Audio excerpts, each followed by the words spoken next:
Bonjour à tous et à toutes, et bienvenue dans ce nouvel épisode consacré à la classe d'AGGSP. Après s'être intéressé à la notion de guerre dans le chapitre précédent, intéressons-nous aujourd'hui à la notion de paix et à tout ce qu'elle recouvre.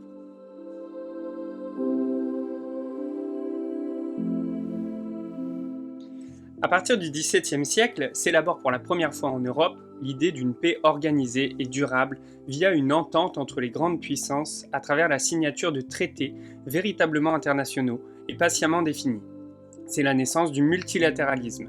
Bien que ce terme n'existe pas à l'époque, les souverains prennent conscience de l'intérêt de se reconnaître comme des États-nations et de réussir leur diplomatie en cas de conflit. Les premiers congrès de paix ont lieu pour mettre fin à la guerre de 30 ans et aboutissent en 1648 au traité de Westphalie. Ces traités reposent sur l'équilibre des puissances sur le continent, ce qui implique une intervention à l'encontre de tout État voulant obtenir l'hégémonie, c'est-à-dire la domination totale sur le continent.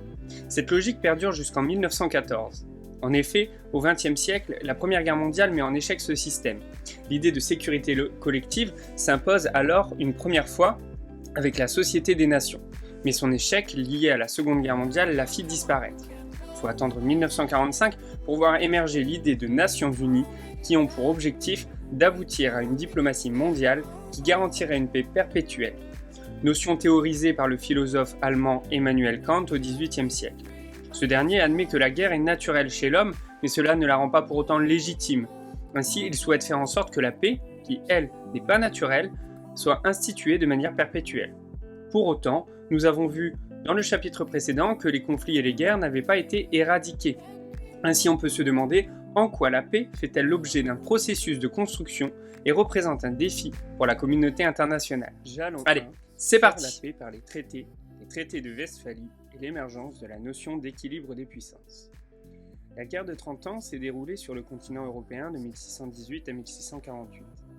Les traités de Westphalie vont mettre fin à la guerre de 30 ans, conflit qui a ravagé le Saint-Empire romain germanique qui existe depuis le Xe siècle et dans lequel l'empereur est élu par une assemblée de 7 princes électeurs.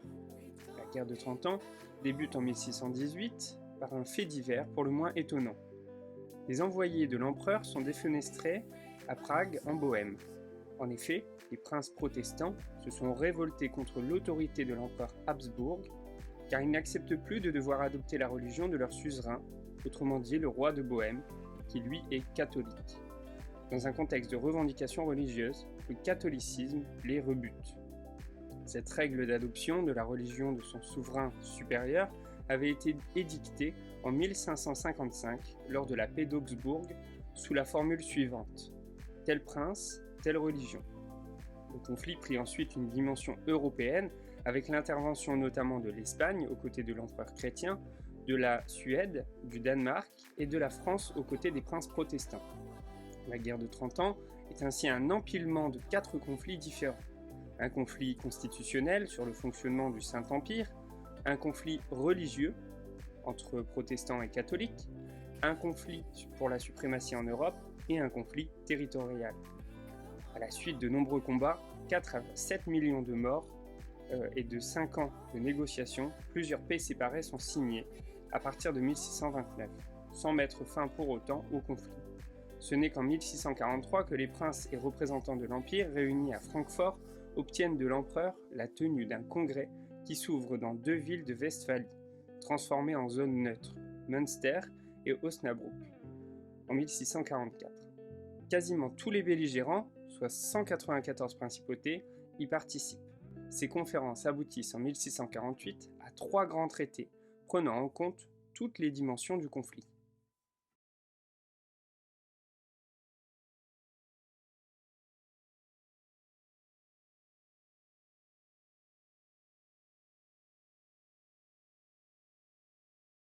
Des traités de Westphalie. Les acquis territoriaux concédés à certains États restent modestes. Cependant, la France et la Suède sont déclarées puissances garantes des traités de paix. Ces traités sont cependant à la source d'un nouvel équilibre dans le Saint-Empire et même au-delà. Le pouvoir de l'empereur est légèrement amoindri. Les princes peuvent désormais conclure des traités pour leur sûreté réciproque. Les traités confirment également des libertés religieuses et l'acceptation par les princes du Saint-Empire d'une certaine diversité confessionnelle. Catholiques, protestants et calvinistes peuvent enfin pratiquer leur culte. La paix est ainsi proclamée chrétienne. Le Saint-Empire stabilisé n'est plus qu'une menace pour la paix en Europe. Ce dernier est affaibli par la puissance montante de l'époque qu'est la France. C'est en ce sens que les traités de Westphalie sont considérés comme à la source de l'équilibre des puissances en Europe. Ce système sera utilisé jusqu'à la Première Guerre mondiale pour écarter toute prétention hégémonique sur le continent. Enfin, les traités de Westphalie de 1648 laissent plusieurs problèmes en suspens, comme la question de la démobilisation des armées, qui est réglée seulement en 1649-1650 à Nuremberg. La paix est alors célébrée dans les États allemands, mais on ne la croit pas durable jusqu'à la fin des années 1650. La France et l'Espagne continuent de s'affronter jusqu'en 1659. Les traités commencent alors à être considérés comme une bonne paix et deviennent à partir du XVIIIe siècle un modèle politique en matière de relations internationales, un exemple de multilatéralisme européen. Maintenant que nous venons d'étudier une première forme de négociation de paix par les traités pour encadrer l'équilibre des puissances à travers l'exemple des traités de Westphalie, intéressons-nous dès lors à la construction d'une sécurité collective internationale au XXe siècle. Avant tout, il s'agit de rappeler ce qu'est la sécurité collective. En théorie des relations internationales, il s'agit d'un système interétatique, c'est-à-dire entre les États, qui prévoit, en cas d'emploi de la force, que tous les États participants entreprendront une action commune de prévention des conflits. Ainsi, au lendemain de la Première Guerre mondiale, les vainqueurs de celle-ci se réunissent à Versailles pour mettre fin à cette guerre en signant le traité de Versailles, qui d'ailleurs fut une véritable humiliation pour l'Allemagne. Mais là n'est pas la question. En 1918, les États-Unis du président Woodrow Wilson, confortés par leur renouveau de leur statut de puissance, vont mettre en avant 14 points qui permettront d'engager le monde vers une sécurité collective durable. Le dernier point s'intéresse plus particulièrement à la création d'une Association générale des nations, qui donnera naissance à la Société des Nations au début des années 1920. Cependant, dès le début des années 1930, l'Allemagne, le Japon et l'Italie quittent la SDN. Celle-ci est enterrée avec le début de la Seconde Guerre mondiale en 1939. C'est alors qu'en 1944, l'Organisation des Nations Unies est créée, dont le but est de mettre en place la sécurité collective pour éviter une nouvelle guerre mondiale aussi meurtrière. Cependant, l'ONU va rapidement pâtir de la complexité des relations internationales qui vont naître pendant la guerre froide. L'URSS va pratiquer la politique de la chaise vide pour protester contre les États-Unis au Conseil de sécurité. La Chine communiste ne sera intégrée qu'en 1971 et remplace Taïwan au siège permanent du Conseil de sécurité. La fin de la guerre froide marque une ère nouvelle pour l'ONU qui doit s'adapter à la fois à la mondialisation des échanges, mais aussi à la multiplication des conflits intra-étatiques, c'est-à-dire à l'intérieur des États. C'est ce que nous allons étudier maintenant à travers l'exemple de la mandature de Kofi Annan. Jalon 2. Faire la paix par la sécurité collective. L'exemple de l'ONU sous la mandature de Kofi Annan, 1997-2006. Kofi Annan fut secrétaire général des Nations Unies. Le rôle du secrétaire général est de s'assurer du bon fonctionnement de l'ONU et de représenter l'ONU tout en impulsant les orientations générales concernant les actions de cette organisation internationale, composée tout de même de 193 États. Depuis la fin de la guerre froide, qui paralysait son action, l'ONU tente de réaffirmer son rôle d'organisation internationale visant, selon sa charte fondatrice en 1945, à préserver les générations futures du fléau de la guerre.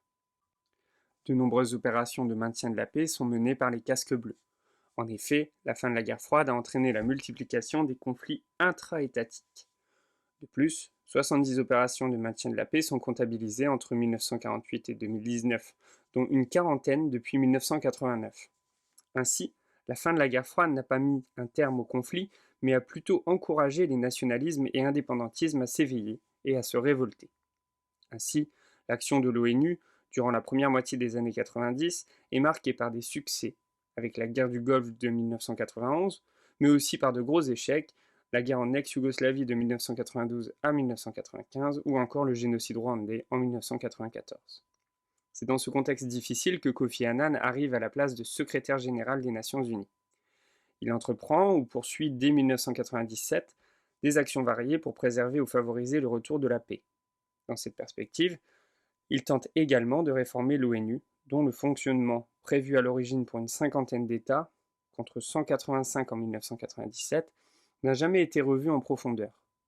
La défense du multilatéralisme est son objectif principal, dans un contexte géopolitique difficile, marqué par les attentats terroristes du 11 septembre 2001 et leurs répercussions sur les relations internationales. De ce fait, entre 1997 et 2006, l'ONU connaît à la fois des succès et des échecs. En effet, des avancées sont constatables dans plusieurs domaines. L'action pour la paix connaît plusieurs réussites. En plus de missions réussies au Moyen-Orient, comme d'avoir empêché les Américains d'envahir l'Irak en 1998, une Cour pénale internationale permanente chargée de juger les crimes contre l'humanité est créée la même année. Les États membres reconnaissent également en 2005 le concept de responsabilité de protéger, censé empêcher les États d'invoquer leur souveraineté pour laisser commettre des crimes de guerre.